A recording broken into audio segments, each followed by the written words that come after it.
Let's try and understand this situation better and get a perspective of what the wider implications would be. I'm joined by Major General Rajan Kochar. He's Defence and Strategic Affairs Analyst, joining us live from New Delhi. General Kochar, good evening. Welcome to WION. I want to start by asking you who you think, I know it's a difficult question because the numbers are contradictory from either side, but who do you think has an upper hand going forward? Because this is not ending anytime soon.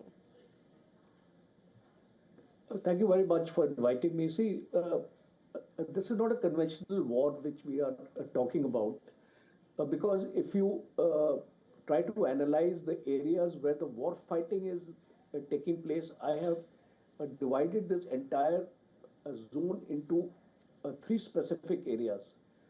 One is the northwest sector, where Torkham and the Khyber Pass area is there.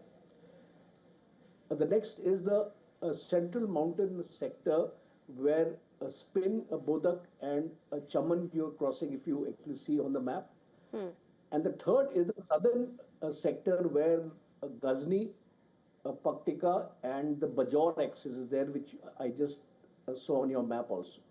So now these are the three areas. The northwestern sector is a fairly mountainous area, difficult for a conventional war for the Pakistan to actually get into or launch offensive in this area.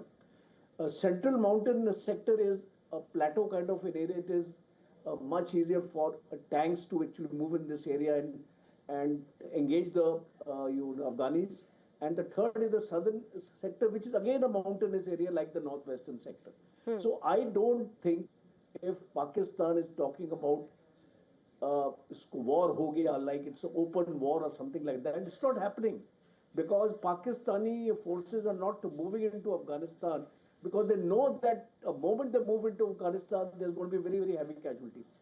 So Pakistan is resorting to a strategy where the air power is going to be used, the missiles are going to be used, the artillery is going to be used, and the drones are going to be used. And it is very difficult for Pakistan to inflict heavy casualties in the northwestern and the southern sector, because there are steep mountain ridges here, narrow defiles and passes. So it's very difficult to strike at these areas when you carry out a military appreciation. So General Kochar, what you're saying is that even though Pakistani army might have an upper hand when it comes to having arms and ammunition and the kind of skill that's required, while the Afghani forces, the Taliban forces, are more adept at guerrilla warfare, Pakistan will still not want an all-out war because of the kind of challenges that it will face in terms of terrain.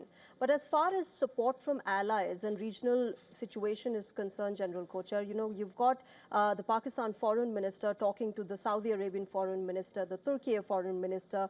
The Turkey foreign minister then called the Afghan foreign minister, Muttaqi, to cease these hostilities. Do you think, you know, the larger, wider players in this region will want to get involved in this conflict? They would get involved in this conflict to de-escalate the conflict, not to escalate the conflict. And Saudi Arabia, Turkey, I tend to agree with your assessment that Saudi Arabia, Turkey and Iran also. And do not forget, you know, China, because China has a larger interest in Balochistan. And especially the CPEC is going to be very vulnerable if this war carries on for a longer time, because we must remember that where is the strength of the Taliban?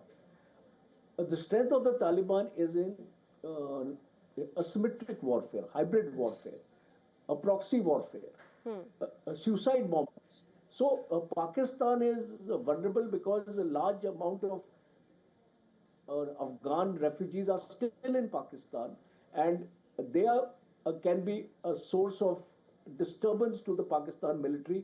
And especially when we talk about in Islamabad, the recent suicide bombing attack took place. We talk about Karachi, we talk about Rawalpindi. So these are the areas that not only that, in Balochistan and Khyber Pakhtunkhwa, the movement of the Pakistani army convoys are prone to sniper action and IEDs. So that is going to be the strategy of Taliban here of the or the Afghanis, that they are going to create a disturbance within Pakistan, which is going to hurt them much more than anything else, because there is an image of the Pakistan army which has been dented. Because if you look at the report of the Pakistani peace studies, Yeah. they have actually come out with a very interesting statistics that uh, more than 1,000 Pakistani soldiers have lost their life, including officers, in the last 1 year. So we see a kind of a resurrection of the image of the Pakistan army. General Munir is very much concerned that so many heavy casualties are taking place in his own army. So Yeah. he wants to carry out these air strikes to give a sense of feeling to the people of Pakistan that the Pakistan army is very strong and it can cause a major damage.